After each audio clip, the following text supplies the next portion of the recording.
मेरे कमरे को सजाने की तमन्ना है तुम्हें। मेरे कमरे में किताबों के सिवा कुछ भी नहीं। इन किताबों ने बहुत जुल्म किया है मुझ पर। इनमें एक रम्ज है जिसका मारा है जहर। रम्ज का मतलब जानते हैं आप? मैं भी नहीं जानता था, डिक्शनरी में देखा। रम्ज का मतलब होता है कुछ गहरा छुपा हुआ इशारा।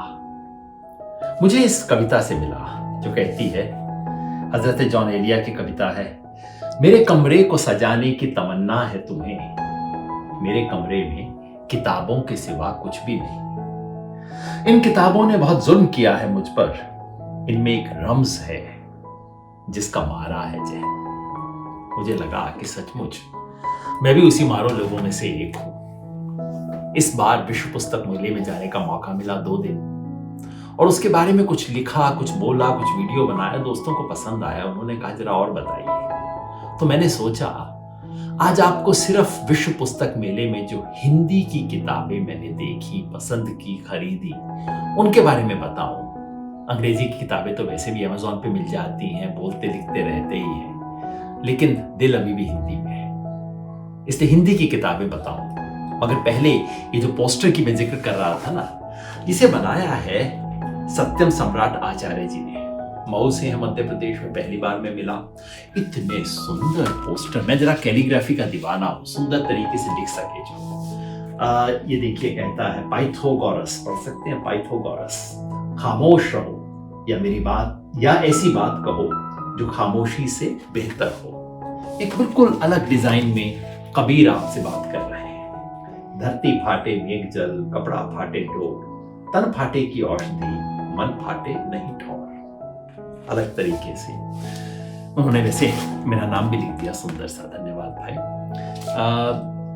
विश्व पुस्तक मेले में जाके जो किताबें देखी, अलग अलग तरह की, सिर्फ आंदोलन, राजनीति, इसके बारे में नहीं, लेकिन शुरुआत तो उसी से करनी पड़ेगी। दोस्तों की किताबें हैं, आंदोलन पे हैं, राजनीति पे हैं, राजनीति शास्त्र पे हैं। ये जो हमारे प्रसिद्ध कवि हैं बल्ली सिंह चीमा जी, उनका भी एक कलेक्शन आया। बल्ली सिंह चीमा जी वो वाले ले मशाले चल पड़े हैं लोग मेरे गांव के, कहां कहां नहीं गाया जाता। उनका एक नया कलेक्शन आया है, जिंदा है तो सड़कों पे आ, किसान आंदोलन के से जुड़े हुए गीतों का कलेक्शन है। प्रसिद्ध पत्रकार भाषा सिंह जी ने शाहीन बाग के ऊपर एक किताब लिखी है, पढ़ी नहीं है मैंने अभी, तो देखिए रैप्ट है, लेकिन भाषा जो लिखती हैं, भाषा भी सुंदर, विचार भी सुंदर और कुछ गहराई से लिखती हैं। प्रियदर्शन मित्र भी हैं, मेरे प्रिय लेखक भी हैं। भारत की घड़ी, बदलते भारत का लेखा जोखा। मैं समझता हूँ हिंदी में अभी जो लोग गद्य लिख रहे हैं, उनकी कविताएं भी होती हैं, लेकिन मैं उनके गद्य का काफी मुरीद हूँ। जो लोग गद्य लिख रहे हैं, कुछ गहरा, आज के हालात पे थोड़ी गहरी सांस्कृतिक टिप्पणी वो करते हैं प्रियदर्शन।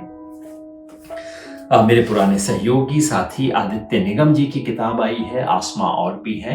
ये कोई लिटरेरी क्रिटिसिज्म नहीं है, एक बौद्धिक स्वराज कैसे हासिल किया जाए उसके बारे में जो सामान्य सोच है उससे अलग हटते हुए।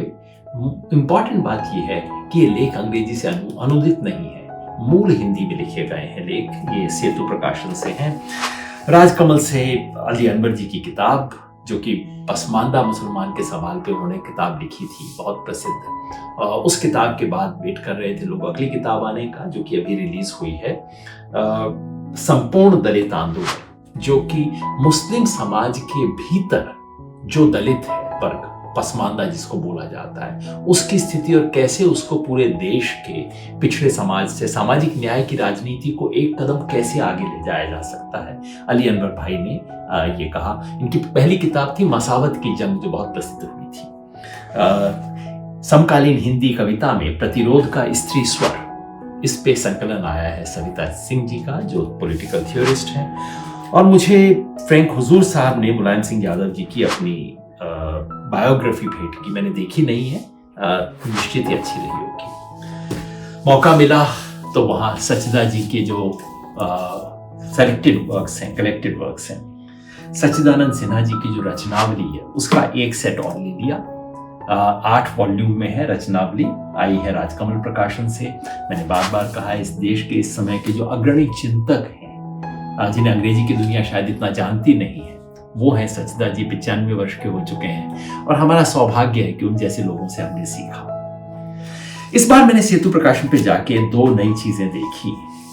ये हैं रचनावली, एक संकलित निबंध है राम मनोहर लोहिया के और आचार्य नरेंद्र देव के। जब भी कोई मुझसे कहता था लोहिया को कैसे पढ़ें, मैं कहता था अच्छा उनकी ये किताब है, छोटी सी है, पढ़ लो, वो पैम्फलेट पढ़ लो, या 9-10 वॉल्यूम का मस्तराम कपूर जी का कलेक्शन है। लोग कहते थे भैया एक बता दीजिए ना, तो वो एक आ गई है और उसको संकलित किया है अरविंद मोहन जी ने। लोहिया को जो बहुत कम लोग इतना गहराई से समझते हैं उनमें से अरविंद मोहन जी हैं। इसी तरह से आचार्य नरेंद्र देव, उनके लेखों का संग्रह, फिर वो एक वॉल्यूम में सुंदर अवेलेबल आज तक नहीं था, वो आया है। राजेंद्र राजन जी ने इसका संकलन किया है। और जब मैं घूम रहा था तो मुझे एक दूसरी दुकान पे मोतीलाल बनारसी दास पे एक किताब मिल गई जो मैं बरसों से जिसका प्रिंट ढूंढ रहा था। आचार्य नरेंद्र देव की किताब है बौद्ध धर्म दर्शन। उस जमाने के राजनेता सिर्फ जिंदाबाद मुर्दाबाद और चुनाव ही नहीं लड़ते थे, बल्कि कुछ गहरी सोच करते थे। और आचार्य नरेंद्र देव आचार्य थे, प्रकांड पंडित थे, बुद्ध धर्म के बारे में सबसे बड़े विद्वान माने जाते थे। उनकी ये पुस्तक बहुत समय से मैं इंतजार कर रहा था क्योंकि मेरे पास कहीं पुरानी कोई पीडीएफ कॉपी पड़ी थी जिससे पढ़ना बड़ा कठिन हुआ करता था। राजनीति से थोड़ा बाजू आते हुए एक परंपरा है जिसको हम अभी नाम नहीं दे पाए हैं, जो एक देशज सोच की परंपरा को आगे बढ़ाते हुए मुझे महसूस हुआ इस बार विद्यानिवास मिश्र जी के लेख पढ़ते हुए। विद्यानिवास मिश्र, इस देश के प्रोग्रेसिव सर्कल्स ने कभी उनके बारे में कोई अच्छी बात नहीं की। मुझे हमेशा लगता था कि उसमें एक गहरी सोच है, भारतीयता, परंपरा पे जो उन्होंने लिखा है, इतना गहरी सोच है। काश हम लोग जो परंपरा के बारे में उटपटांग बातें करते रहते हैं वो थोड़ा सा विद्यानिवास जी को पढ़ पाते, थोड़ा समझ पाते। इसकी 2 पंक्ति पढ़ने का लोभ छोड़ नहीं पा रहा हूं।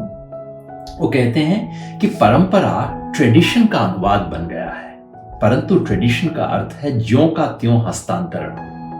परंपरा का अर्थ है उत्तरवर्ती का उत्तरवर्ती, आगे के आगे या श्रेष्ठ से श्रेष्ठ। इसलिए परंपरा में पूर्ववर्ती का समावेश तो है, पर उसमें आगे जाने की बात भी है। पूर्ववर्ती का सातत्य है, आधिपत्य नहीं। परंपरा का मतलब ये नहीं कि आप पीछे देख के जो जड़ सड़ गड़ी चीज है, सड़ी गली चीज उसको दोहराइए। ये कंजर्वेटिज्म है, ये ट्रेडिशन है, ये हमारी परंपरा नहीं है।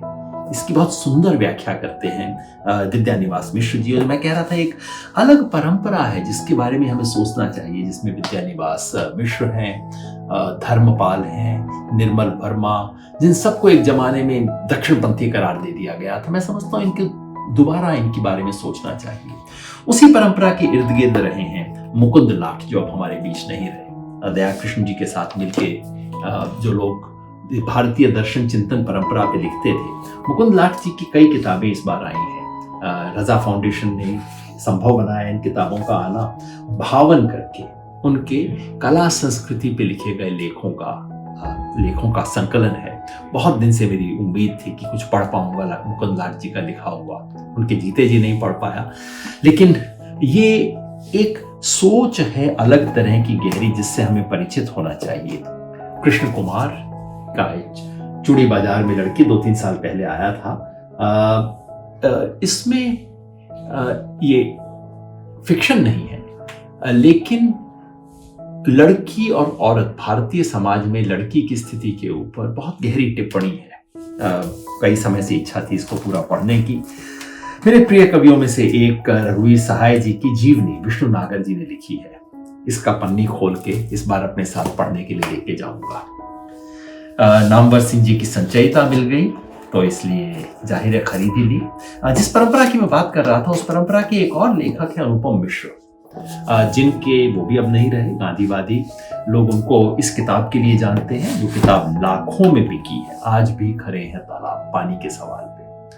अनुपम मिश्र विचार गहरा और गद्य, सादा गद्य हिंदी में कैसे लिखा जाए, सुंदर और गहरा गद्य। सिर्फ मतलब आप लोगों को भाषा कैसे, हिंदी भाषा कैसे लिखनी चाहिए, पंडिताऊ नहीं, बोझिल नहीं, व्याकरण की दृष्टि से नहीं, अच्छी सुंदर सरल हिंदी लिखने का एक नमूना मैं हमेशा मानता हूं अनुपम मिश्र जी।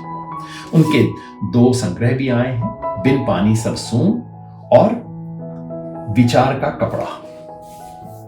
उनके लेखों को संकलित किया गया है, पढ़ें इन्हें जरूर। नामवर जी के साथ साथ उनके गुरु हजारी प्रसाद द्विवेदी जी के श्रेष्ठ निबंध भी मिले, पहले से आए हुए हैं, कोई नई किताब नहीं है, लेकिन मेरी इच्छा थी कि उनको एक साथ पढ़ा जाए। कविता, मैं बहुत कविता पढ़ता नहीं हूँ, कभी कभार पढ़ता हूँ, फिल्मी गाने ज्यादा सुनता हूँ, और फिल्मी गानों के सरताज तो भाई साहिर लुधियानवी रहेंगे। वैसे गुलजार भी हैं, उन पे आऊंगा अभी थोड़ी देर। साहिर लुधियानवी के सभी गीतों का जब धरती नगमें गाएगी, याद है, वो सुबह कभी तो आएगी।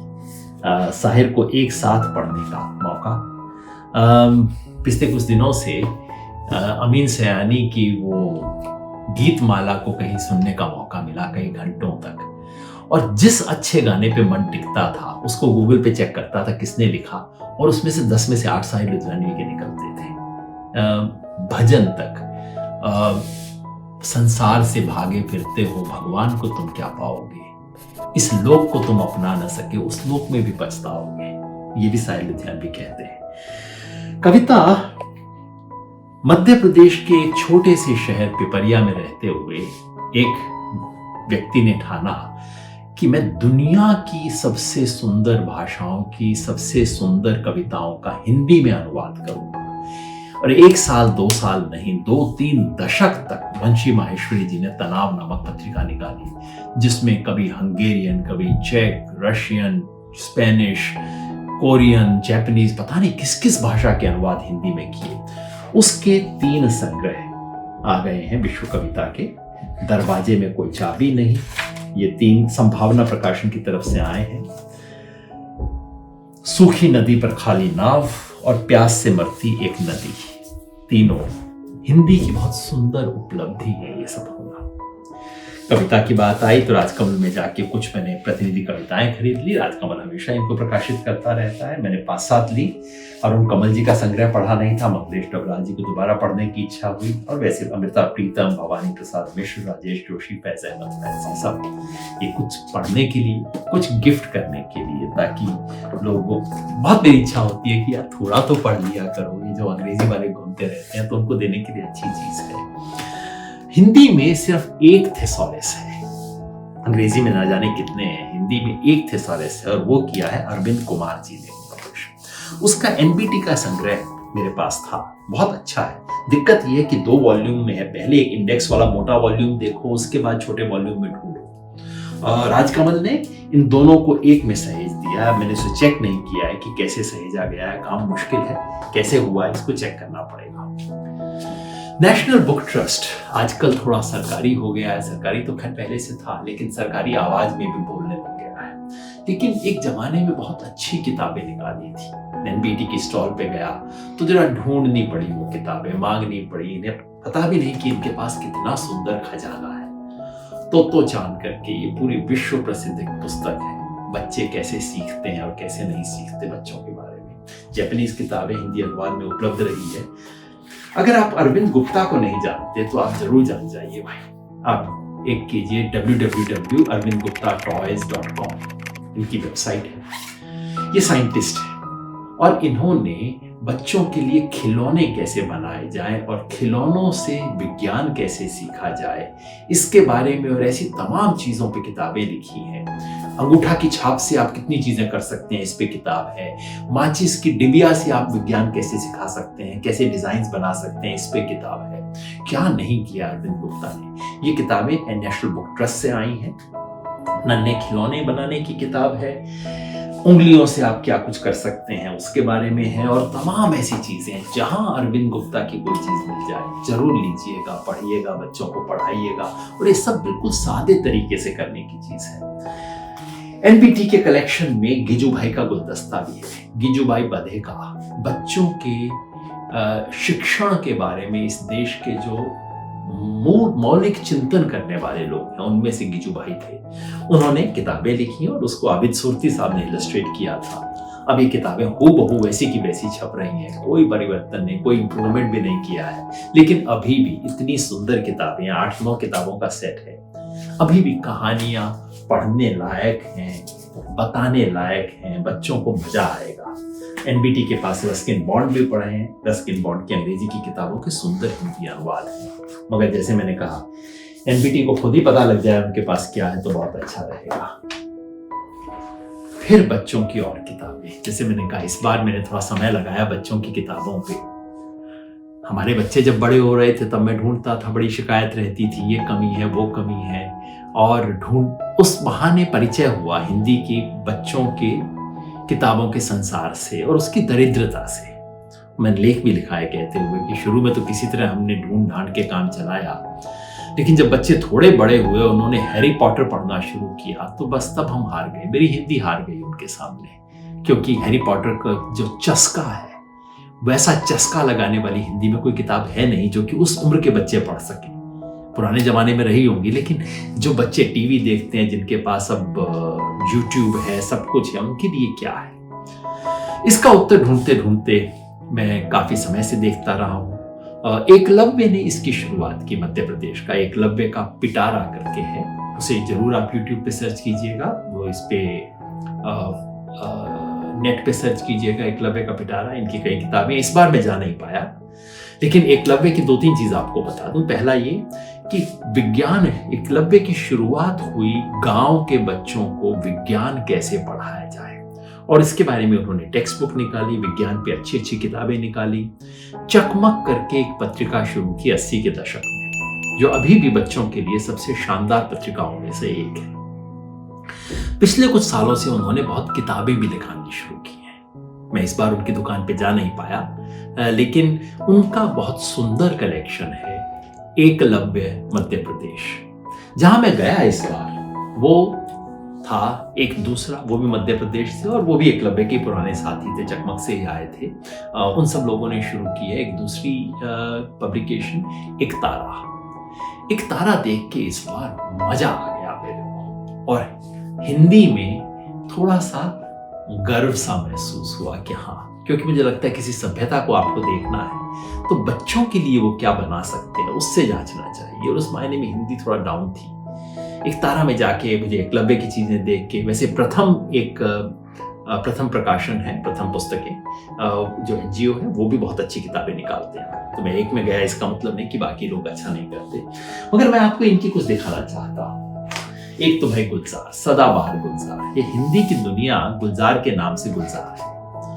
हर तरह की, मतलब बच्चों से कितने मजे से वो कर सकते हैं। गुलजार ने अपनी बेटी बॉस्की उनकी बेटी का नाम था, और अपनी बेटी को हर साल वो जन्मदिन पे क्या गिफ्ट देते थे उसके लिए किताब लिख देते थे। वो बॉस्की का पंचतंत्र नाम से वो किताबें आई थी, और तब से मैं गुलजार का दीवाना हो गया कि इस आदमी को पता है बच्चों से कैसे बात करनी चाहिए। तो ये अंटा गफील जी का निकाह कैसे हुआ, वो जब उनको निकाह के लिए उनकी होने वाली बीवी ने अंगूठी पकड़ाने के लिए पर्दे के पीछे से हाथ निकाला, तो डॉक्टर साहब ने क्या किया, ये कहानी आप पढ़िएगा इसके अंदर। इसमें बहुत सुंदर, इस पूरी सीरीज में एलन शॉ के इतने सुंदर तस्वीरें हैं, क्योंकि बच्चों की किताबों में अगर तस्वीर सुंदर नहीं है, चित्रांकन अच्छा नहीं है, तो क्या किताब है। एलन शॉ की तस्वीरें हैं, और कई पेज सिर्फ तस्वीरें ही तस्वीरें हैं, बीच बीच में बस थोड़ा सा बोल देते हैं गुलजार। ये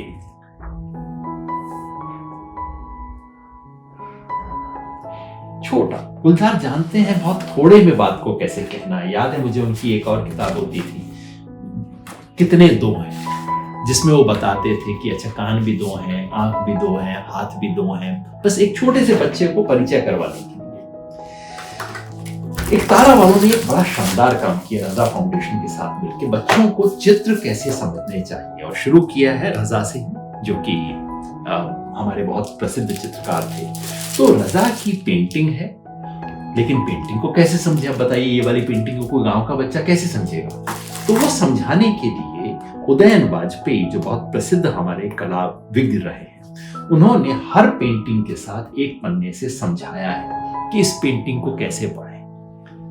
बच्चों से ज्यादा मुझे खुद जरूरत है इसकी, क्योंकि मैं भी कई बार इन पेंटिंग के सामने खड़ा होकर सोचता हूँ यार क्या किया है, देखने में अच्छा सा तो लग रहा है लेकिन कुछ कह रहा है ना, इस पेंटिंग में क्या कहा गया है, ये हमें पता लगेगा एक सुंदर तरीका है बच्चों को कला सिखाने का। अलग तरह की किताबें। इसी एक तारा के कलेक्शन में विनोद कुमार शुक्ल गहरे कवि हैं, गंभीर बात लिखते हैं, बहुत गूढ़ चीजें लिखते हैं। आप पढ़ने के बाद सोचते रहते हैं अच्छा एक्चुअली इसका मतलब क्या था। विनोद कुमार शुक्ल ने इस बार बच्चों के लिए लिखा है ये छोटी सी किताब, गमले में जंगल। किताब कहती है एक दिन जितना बाहर है उसमें सब घर ही घर बन जाए, सोचिए क्या होगा। विनोद कुमार शुक्ल आपकी कल्पना की खिड़कियां खोलते जाते हैं, यहां बंद कर रहे हैं। तब हम बाहर नहीं जाएंगे, बाहर बचेगा ही नहीं। घर के अंदर से होके घर घर जाएंगे। छत ऊपर भी घर उठता जाए तो आकाश भी नहीं दिखेगा। बाहर की खिड़की नहीं होगी, बाहर जाने का दरवाजा नहीं होगा। जंगल, पहाड़, नदियां कहां होंगी।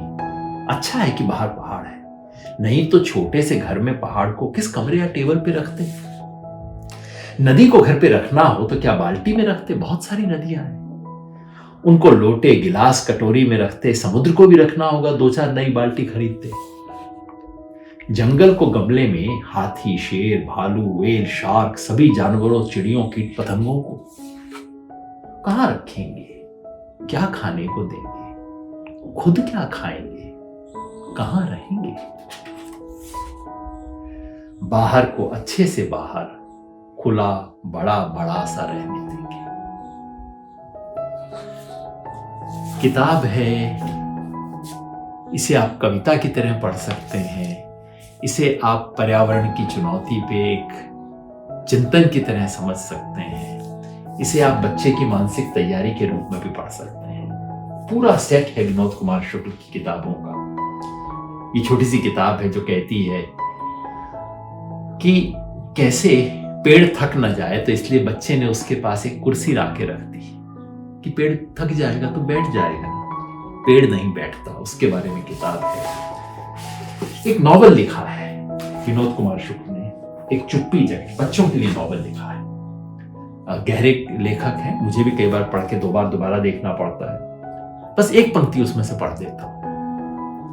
एक दिन पत्थर भी नहीं बचेगा, चाहता हूं कि पत्थर का बीज सुरक्षित रहे। पत्थर का बीज, एकदम विनोद कुमार शुक्ल आपकी कल्पना की खिड़कियां, आपका सोचने का संसार का विस्तार करते जाते हैं।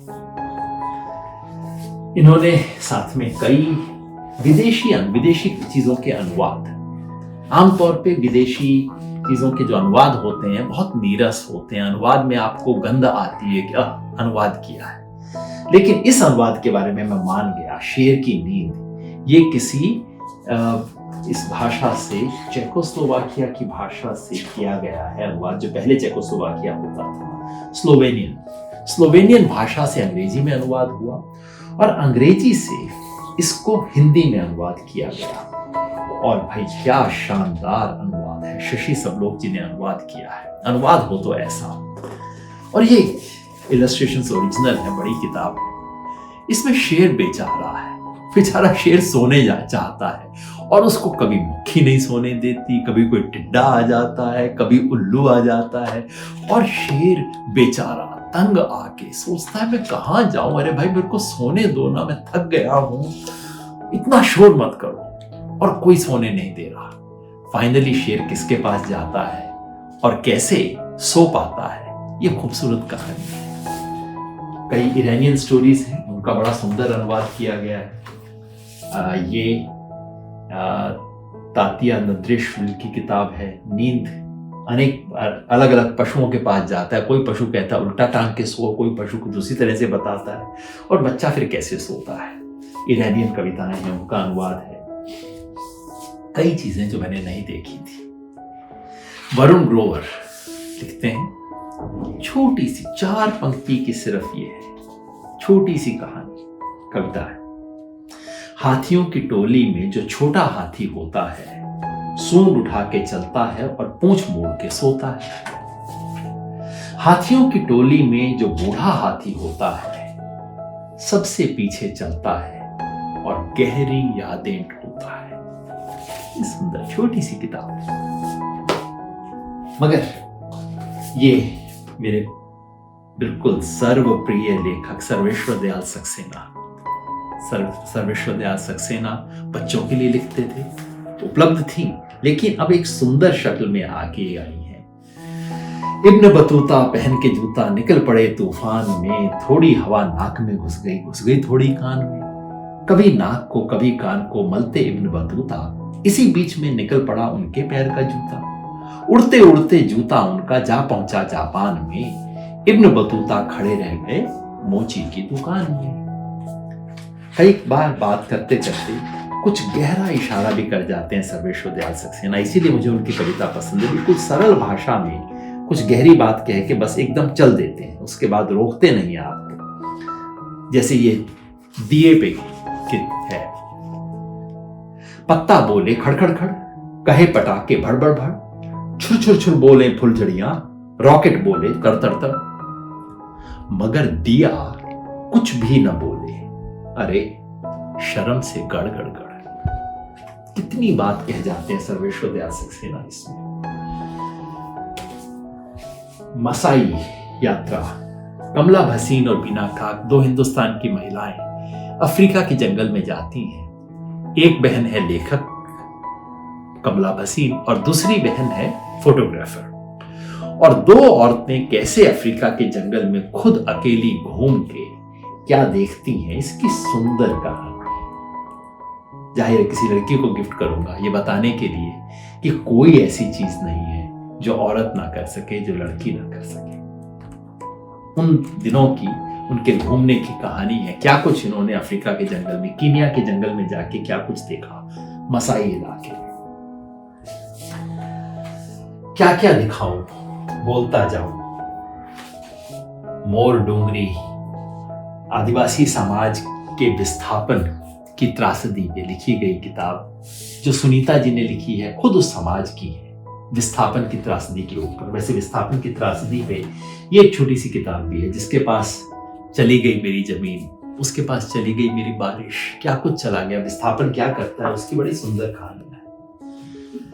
इस बार जिस किताब ने मुझे बिल्कुल रिझा लिया, दो तीन किताबें, ये मैं प्रभात जी इनके बारे में जानता नहीं था, अभी मां सच बात ये है। किताब है कुतुब मीनार का पेड़। क्या कहानी है। किसी तरह एक कौवे को किसी तरह की साइकिल मिली, किसी तरह की साइकिल पर बैठकर कौवा किसी तरह दिल्ली पहुंचा। दिल्ली में किसी तरह उसने कुतुब मीनार देखी, किसी तरह वह कुतुब मीनार तक पहुंचा।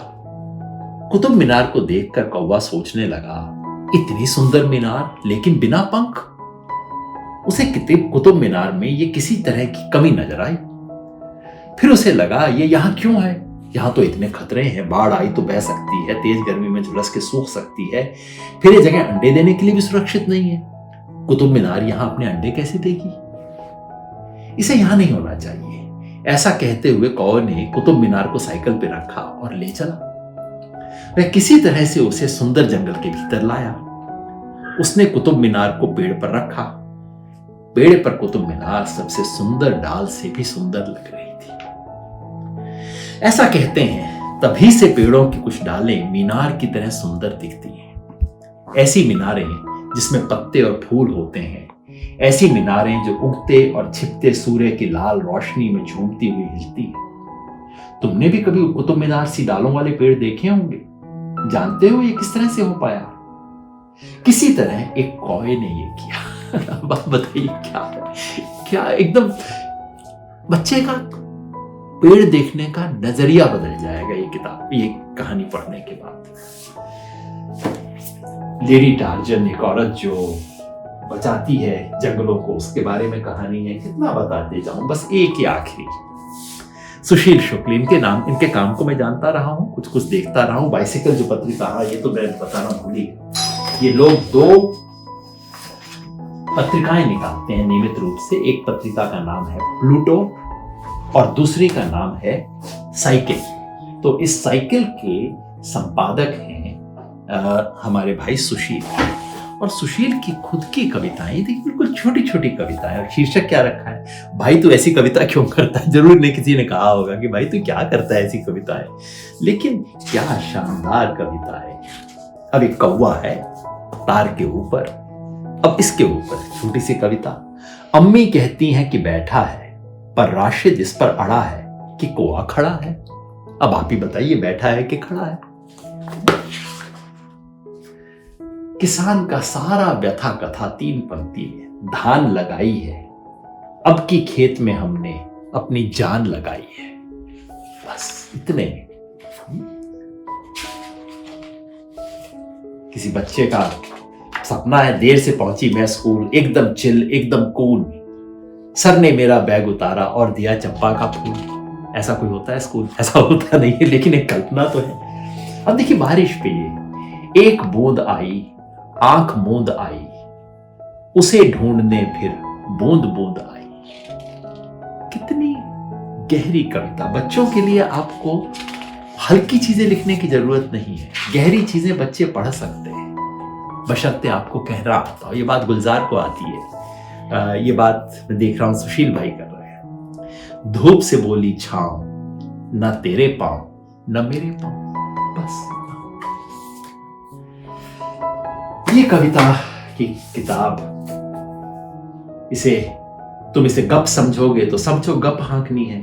पृथ्वी में 2 सुराख कर दो, शर्ट में बटन टांगनी। पृथ्वी में सुराख करो, मुझे शर्ट टांगनी है, इसके ऊपर पृथ्वी को शर्ट पहनानी। इस बार हिंदी की किताबों को देख के, खासतौर पे जैसे मैंने कहा, ये एकतारा वालों ने जो किया, हिंदी के गद्य में भी बहुत अच्छे प्रयोग हो रहे हैं। मैंने राजकमल का देखा, वाणी वाले में जा नहीं पाया, लेकिन दूसरा सेतु, संभावना, तमाम जगह पे हिंदी में सुंदर चीजें आ रही हैं।